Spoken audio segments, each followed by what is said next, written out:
নবীজি দুখানা হাত উত্তোলন করে দোয়া করলেন, আল্লাহুম্মা ইহদি উম্মা আবি হুরায়রা, আয় আল্লাহ তাআলা আমি দোয়া করি তুমি দয়া করে আবু হুরায়রার মাকে হেদায়েত নসিব করে দাও।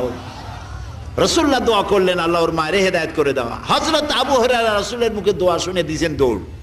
পিছন থেকে সাহাবীরা মনে করলেন আবু হুরায়রা দৌড়ায় কেন, জামা টেনে ধরছে পিছন থেকে। জিজ্ঞেস করলে আবু হুরায়রা দৌড়চ্ছ কেন, কোনো বিপদ হয়েছে নাকি? কয় না, কোনো বিপদ হয় নাই, আমাকে ছেড়ে দাও।